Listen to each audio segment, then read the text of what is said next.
Seguimos charlando en Dólar Argento. Dólar Argento. Diálogos sobre una obsesión nacional.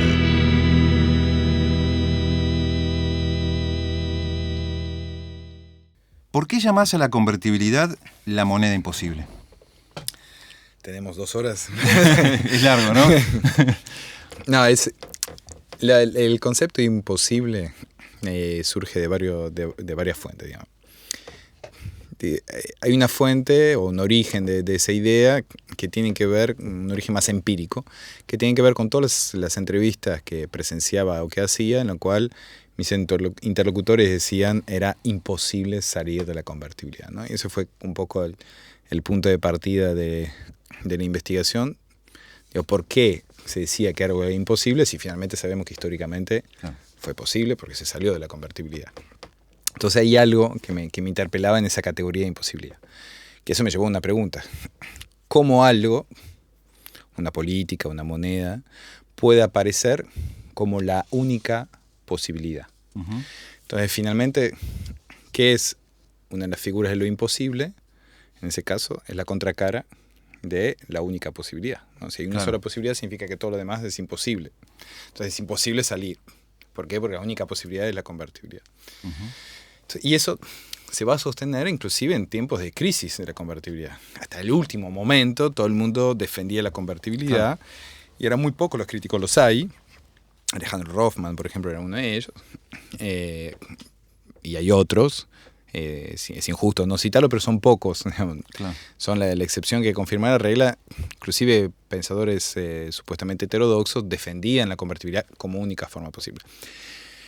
¿Por qué también? Entonces, eso es otra cuestión, la forma en la cual se arma un entramado institucional. Uh-huh. Y eso es muy importante, entender que una moneda es una institución. Y como toda institución, está atravesada por un conjunto de reglas. O sea, la moneda no es un billete solamente, eso es el medio de pago. Una moneda es una forma de contar las cosas y el trabajo. Uh-huh. O sea, el trabajo, porque las cosas son trabajo acumulado, digamos, sea bajo forma de capital o de objeto. Entonces, si la moneda son formas de contar, todas las reglas que nos sirven para contar las cosas forman parte de la moneda. ¿Se entiende? Uh-huh. O sea, la institución monetaria es ese conjunto de reglas que nos sirve para contar. ¿Para contar qué? ¿Cuánto valen las cosas? Entonces, una tasa de interés forma parte de la regla monetaria. Una tasa de cambio forma parte de la regla monetaria. El sistema fiscal forma parte de la regla monetaria. Las reglas de emisión monetaria forman parte de la regla monetaria. Todo eso forma parte de la regla monetaria. Entonces, cuando vino de devaluación, por ejemplo, se cambia la moneda, pero se cambia la forma de contar, ¿no? Todos somos conscientes de que de repente, por operación de un mercado, lo que valía nuestro sueldo en el extranjero, de repente vale 20-30% menos. Uh-huh. O sea que nuestra forma de contar los objetos afuera cambió. ¿Sí? Uh-huh. ¿Se entiende? Entonces es importante esa idea de una unidad de cuenta. Entonces, ¿qué hace la convertibilidad? La convertibilidad se sustenta sobre una gran teoría que se instala en los años 70, durante la dictadura, según la cual el problema de la inflación tiene que ver con las anticipaciones racionales sobre los precios futuros, entre otras cosas, de la moneda. Entonces, hay varios planes de los años 70, desde la tablita Martini II hasta el plan austral, el plan primavera, etc. Inclusive algunos planes llamados heterodoxos que se fundan sobre la misma teoría, que hay que evitar las anticipaciones racionales del futuro. La convertibilidad que dice, bueno, si ese es el problema, suspendamos las anticipaciones racionales. Se fija la relación peso-dólar, con lo cual no hay forma de anticipar cuánto va a valer en el futuro. Con eso, supuestamente, se resolvería la inflación. Uh-huh. De hecho, la inflación desaparece. Después podemos discutir si es por esa razón o por otra razón. Eso es otra cosa. Uh-huh. Entonces, ¿cómo hacemos para que no se pueda salir del 1 a 1? Porque una cosa es decir, yo pongo la regla, otra cosa es que no se pueda salir. Uh-huh. Y ahí es donde se construye la idea, concretamente, de una moneda imposible. Uh-huh. Porque efectivamente no solamente se decía que era imposible salir de la moneda por distintas orientaciones teóricas, sino porque todo el entramado institucional que se había armado estaba hecho de tal forma de que si se salía de la convertibilidad había una crisis económica, provocaba una crisis económica. Y eso los propios legisladores, yo trabajé sobre las desgravaciones de las discusiones legislativas, los propios legisladores, cuando lo presentan, Romero, por ejemplo, cuando lo presenta, lo dice claramente, dice, la convertibilidad es el éxito o el caos. ¿Y cómo hacían para que el caos ocurra si entra en crisis la convertibilidad? Hay una modificación fundamental en el Código Civil, que se adopta el principio nominal. ¿Qué significa el principio nominal? Que los contratos, cuando hay un contrato comercial, se intercambia dos valores. Cuando en el sistema anterior lo que se intercambia son dos cosas de valor equivalente.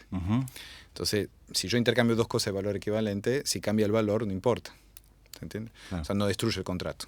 En cambio, en ese esquema, si intercambio dos valores, si hay inflación, destruyo los contratos. Entonces, es un esquema institucional brutal, porque te dice, básicamente, si hay inflación, hay destrucción de los contratos. Entonces, en los imaginarios de ellos en aquel momento es, si hay inflación, se destruye la economía. Entonces, es una forma de ponerle un chumbo en la cabeza de todos los actores económicos. Es un nivel de violencia extremo. Igual sabemos, después de traspasada la historia, que de todas formas la manera de salir de la convertibilidad es su propia crisis. ¿Sí? No es que necesariamente produce una crisis. Pero son regímenes monetarios que son terribles, porque siempre generan problemas y son muy rígidos. Y en general, la salida de la crisis. El problema que tiene Europa hoy en día, por ejemplo. Porque finalmente el euro es una convertibilidad con una diferencia fundamental, que la convertibilidad argentina era una convertibilidad con una moneda extranjera. La convertibilidad europea es con el marco alemán, una moneda propia del sistema. ¿Sí? Pero finalmente son regímenes súper rígidos, que los dos tienen el mismo propósito, sostener la acumulación rentística y en particular la acumulación financiera.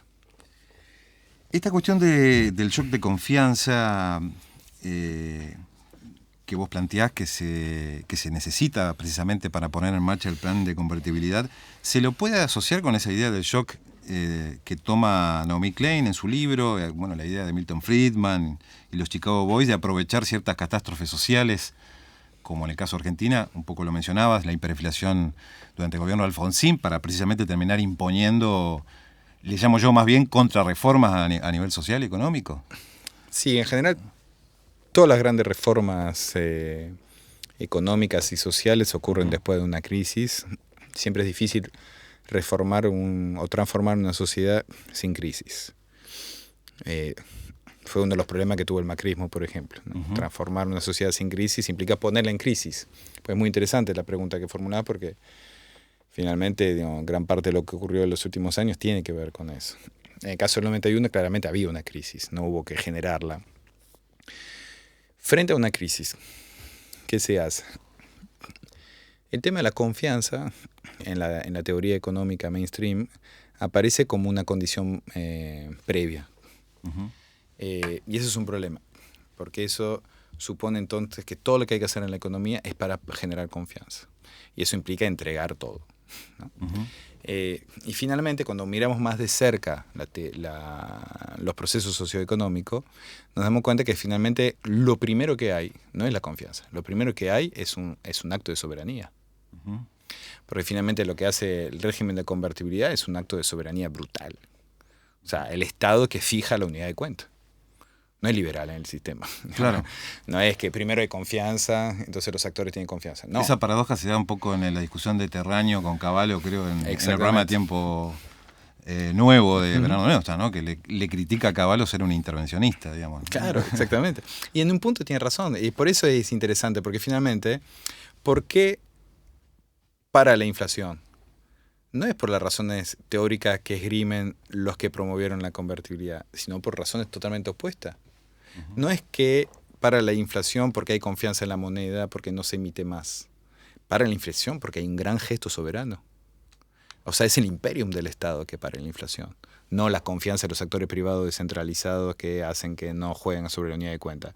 Que porque prohibiste que se disputara la unidad de cuenta. Claro. O sea, es un acto de una violencia, de un imperium que es tremenda.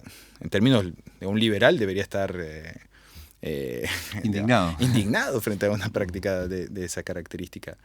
Entonces es importante desde el punto de vista de la teoría monetaria, para no confundirse. Porque si no se piensa que las políticas de estabilización monetaria tienen que ver con generar confianza y que después ocurre algo. No, querés estabilizar la moneda, generar un acto de soberanía muy fuerte.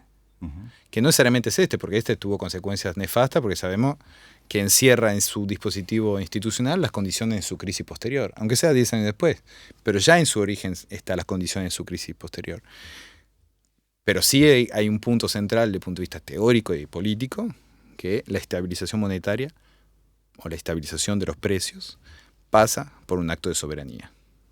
¿Qué sobrevive de la convertibilidad hoy? ¿Cuánto de esa relación se encuentra vigente todavía?